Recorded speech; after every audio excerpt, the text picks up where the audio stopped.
good evening, everyone. Very good to see everyone's backdrops, very colorful, very beautiful. Uh, it actually relaxes all of us already and brings smiles on our face. Uh, this word, this is a curious test, not that this is a valid test in any way, because this word is so underutilized. You remember, like in the level one, many a times we start with teaching meditation. It's like the first step of meditation is relaxation, then the second is concentration, and then there is expansion. But you see, very few of the time somebody raises the hand and says, okay, tell me about relaxation. Many will have a question about concentration. I'm not able to focus and whatnot. Expansion, everybody is entirely confused. But relaxation, yeah, I understand it. So I'm very happy that there are still some people here who are interested in knowing about it, because actually the crux of any of it lies in that, when we are all happy and everything is good, it is okay. But something is going, what happens? Like we're very, very unwell, we go and hit the bed. Yes, we may take some tablets or anything, but doctor tells us first thing is go and lie down. Don't get up. But we do. Once we get up again, we sort of just gets going again. So this word itself actually doesn't carry the importance that actually even in our spiritual practices it holds. Relax. So even again in level one, we ask people, can you relax your body? If you have, we ask them to do some exercises like raise your hand for a long time and now relax it. So yeah, they bring it down. We all understand like body relaxation is relatively more understood experientially also. Now the same thing we say, now the second part of relaxation, just relax your mind, and everybody starts laughing. And I think many of you here are practicing meditation and Kriya Bandhs probably. And you know it is not an easy thing to control, relax the mind. We say there has to be a cue somewhere. We all have heard this story, but I'll just re-quote it because we'll use it as a metaphor or analogy. In a village where there is a small sort of a market, and a beautiful horse and a rider, the horseman, he's sort of going from one end of the market, riding talk, talk, talk, talk, talk, very gracefully, very fast, goes to the other end of it. And he's doing these rounds, and sometimes he goes in the other direction. It's very big market, busy, and then all sorts of roads are just going through that. So he's going, then sometime he goes to a different direction, and again, talk, talk, talk, talk. At some point, he will just turn from middle of it, or sometimes he will just go to the complete end of the market, again, turn around and talk. One little boy is observing. First, he appreciates the horse, very beautiful looking horse, and he appreciates the horseman also. But after some time, when this happens for quite some time, he's looking at the horseman and he finds him very exhausted. He says like something is not quite right with him. So he sort of just finally decides to intervene and just goes and then stops the horse. All of a sudden just stops. And this horseman by that time is super exhausted. So he looks at him and is like, where do you want to go? Tell me. So this poor man is just completely ready to just do something else. Like, I have no idea. Ask the horse. And this story, I say, is a metaphor. Okay, we are like that horseman going. We want to relax. That's why everybody laughs when we say, just ask your mind to rest. No, what is the problem? Or who is the mind in this metaphor? The horse, isn't it? Okay, bhai ruko. Na, all possible direction. The more you try to control, the more wild it will go. You see, like, how do we reconcile this now? We say that we want to experience, and not only experience, we want to utilize the power of relaxation, but this horse is just uncontrollable. What to do? And you see, you're also probably carefully listening. How? Because we know in our meditation, maybe at times we get those moments of pause. Sometimes when we are doing something which engages our attention, like harmonium we play sometimes, or we're playing something, or you're engaged in your hobby, at times that horse is sort of taking a rest. But it doesn't last. It just comes back and what's the permanent solution? You see, if you pause for a moment, what is the actual problem? Right? Horse is a horse. We buy a horse because the strength of it, isn't it? If you want to go far distances, and if you say, nah, horse, I will go walk, it will take you forever. You won't be able to explore as much territory. But a wild horse like that, whose strength itself lies in basically just galloping and going all possible direction, you're bringing it and saying, no, no, you got to stop. It's as futile as telling a child, no, we don't play, we just sit here. No, it's the nature. The mind's nature is to go and explore. We want it to stop. But we also have a problem, isn't it? Like the horseman has a problem. He's exhausted. The horse is going all possible direction that he cannot change because that is the nature of the horse. But he is exhausted. What should he do? What should we do? You see, there is a solution to that. So far, not necessary all the time, but many a times what we try to do is we want the horse to stop. But can we consider an alternative? Can the horseman choose not to ride the horse? Let the horse run. He doesn't need to go everywhere the horse is going, isn't it? You see, that holds the crux of the relaxation that we want, which sometimes doesn't feel like in our hand. We don't necessarily need to control the horse. We can't. The horse is going to remain the horse. But probably we can choose not to ride it all the time. But why do we? It's very funny thing, no? If you're just sitting there by yourself, what do people say? Ki, Alok, why are you sitting there? Do something.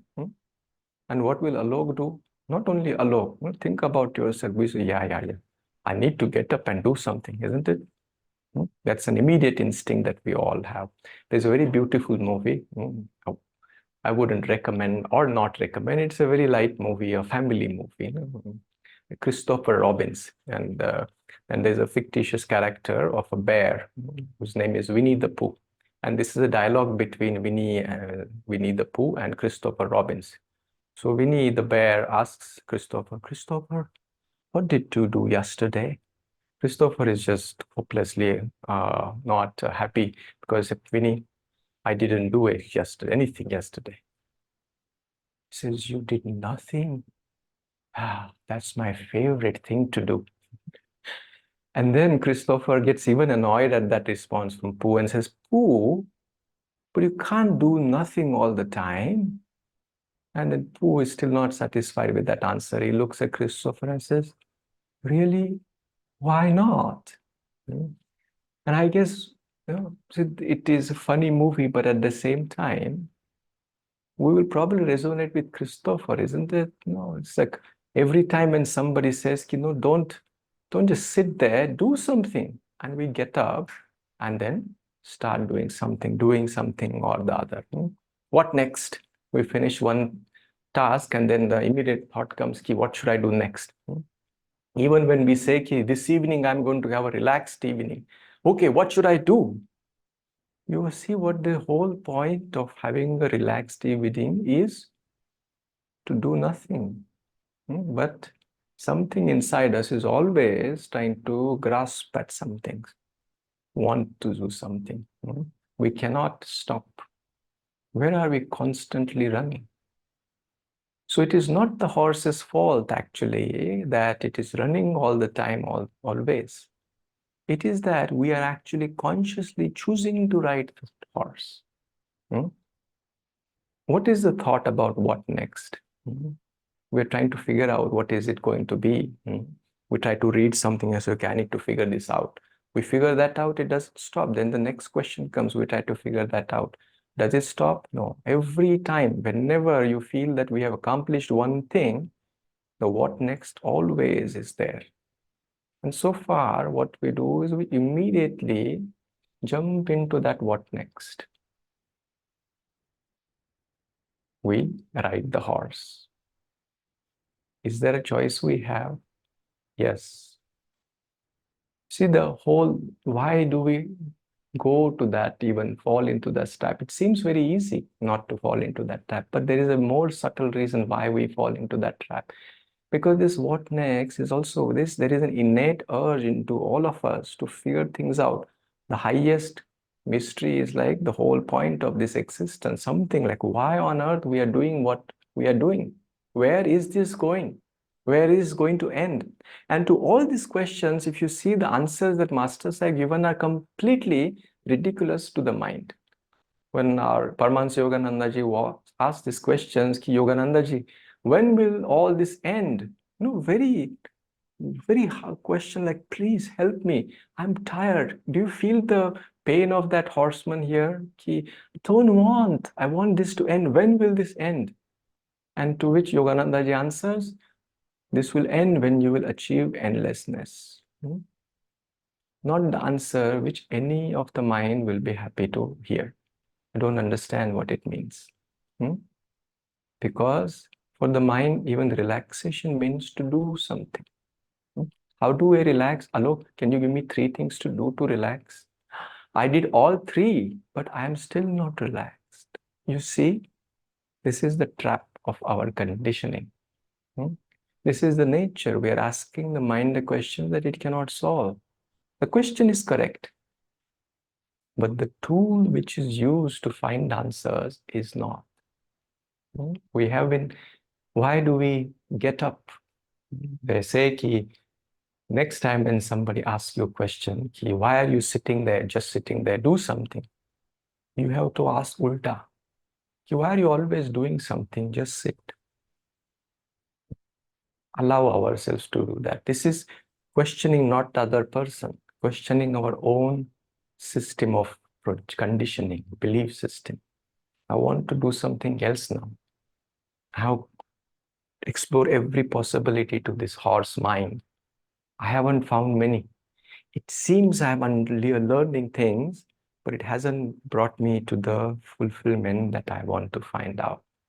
See, the moment this space, I hope some of us, all of us, have come to this space, we understand it just doesn't help riding that horse. Then we consciously create a separation. We have a choice. We try to create that choice. We refuse to say, okay, I want to run. Where are we running? There is a chant that Swamiji says, rest in God. And then there are further lines to it. But you see, rest in God. We are in the lap of the Mother, Divine Mother. Yet, sometimes the same intellectual faculty, if you apply, then it says it is out there somewhere. From the lap of the Mother, it says, please, Mother, when will you come? I am waiting. Not realizing that we are shouting this big shout from the lap of the Mother. But when moment we realize this shout is actually again just jumping onto the horse and again going to the same ride. You see, earlier I was talking Anandita a few days ago. Say, earlier our conditioning was say, I want to achieve money, or I want to achieve fame, I want to get success in my job or my career or build a house. Now the same conditioning is applied in the spiritual path. You see, when we would join, like the new financial year will begin, the boss will ask, tell me your 5 goals. What will you achieve end of this year? And we will have 5 things. Now we do the same thing for the spirituality. I want to achieve this. I want to take level 2 Kriya. I want to do 108. See, there is nothing wrong about it. This is good. These are good qualities. We will get good karma out of it. But freedom, if we want freedom, then we need to recognize the conditioning which is underlying it both. We understand we get the same thing. We're trying to do good things with it, but it is still coming out of our projection, our conditioning. And this, when we recognize, We have the potential. We recognize that we don't need to run. And the moment we stop, Ki, Divine Mother, I want you to come so that I can rest in you. We understand the fallacy of this sentence, so we drop the thought. That moment brings us to the recognition that we are into Divine Mother's lap. This is permanent relaxation now. If anything in your heart resonates with this thought right now in this moment, you'll recognize the mind turns to heart. A moment of pause gets created, a moment of relaxation.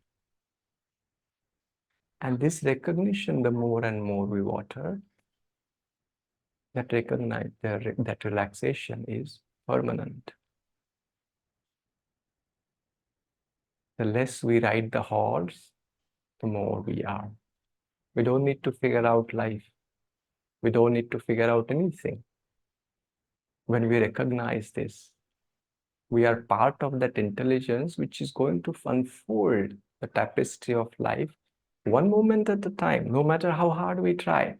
When we accept joyfully the spontaneity of this life, it brings it to a space within ourselves where we just rest and explore. And yet, whenever required, we will take the horse and go, but not in the restless pursuit of anything. So take a moment now, as I invite you, just to again rest in that thought. We are what we are looking for. Don't run into any other mind-produced thought which will force you to again start chasing at some new goal, material, spiritual. Just stop all that goal for a moment and just see if you can resonate with this thought that it is here. Not only for us, those who are talking or practicing, but for every being, this is the reality. And as we pray for every one of them today, let's hope that this light, let the experience, even just for a moment, the reality of this truth, that we are a part of all that is. Let's close our eyes and let's rub our hands together. We chant Om 3 times.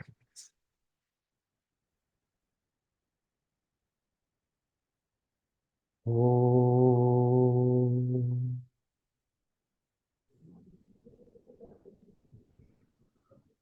Om.